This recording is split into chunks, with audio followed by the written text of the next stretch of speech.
gakera. अभी 1 बज रहे हैं कल्पना. We turi saa saba z'ijoro. Ikibazo ki? नहीं कल तुम गांव Mbere yuko ugenda banguka nkurebe. Ngwino nkubwire. Ndakwinginze. Umusore yabeshe umukobwa atasawa ndaje yamubeshye ngo agiye kugurisha agasambu ko mu cyaro avuze mama we kumba agiye irondere mu Bwongereza. Buriya niba bishoboka ninje ugereka ko nta mufungo ufite ubanza urebe ikigushakaho.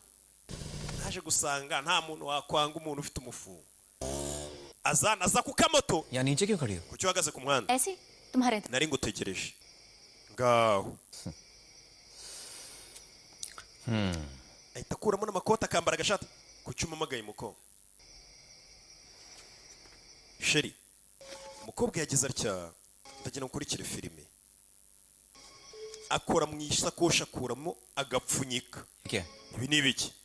इसमें 1,35,000 Ibyo ni ibihumbi 135. Ugenda uvuze mama wawe Nyagasani. इतने पैसे कहाँ? Wa mukobwa w'amafaranga wayakuye hehe? अपनी कार बेच Nagurishije ya modoka yanjye. Nyagasani. Ya modoka umukobwa yari yati ngenza ashaka umugabo ari uko nunze imodoka eshatu. Na ya indi ya mbere yayigurishije. तुमने कहा था ना तुम जमीन Ntabwo wagomba kugurisha agasambi wanyu bagusigiye. बेचो. Uriya ni umurage. Sibyo? Car Naho imodoka ले लेंगे nazaba nshaka n'indi nkayigura ariko jya kuvuza mama wawe. Umusore byaramurenze dora amarira. Do. Azenga mu maso. दिल से ली थी. Ariko iriya modoka warishakaga cyane. अपनी माँ को वो हमाम से Oya icyo ngusaba nuhura na mama wawe umwereke publicité ya video yanjye nakoze yisabune. बात अच्छी Iriya publicité nasagamo neza. Araza kunshima kubwire ko ufite umusheri mwiza. Umukobwa afite umutima mwiza. जल्दी आ जाना Kandi uzabanguke.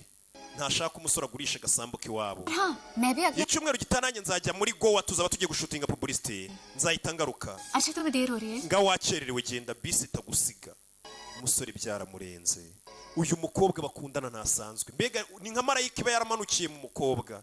Umusore byaramurenze. Igendere. Uyu mukobwa wamubone n'ahazamamagare. Nyagasani. Yo, umusore byaramurenze. Abonye umukobwa utandukanye n'abandi. Ibaza umukobwa zikakurusha amafaranga. Wari ugiye kugurisha agasambu ati sambu yireke wakemera akagurisha n'imodoka ye. Mu gihe wina ahubwo utamuhaye imodoka nta kintu muvugana, umukobwa yemeye no kugurisha imodoka ye ahubwo.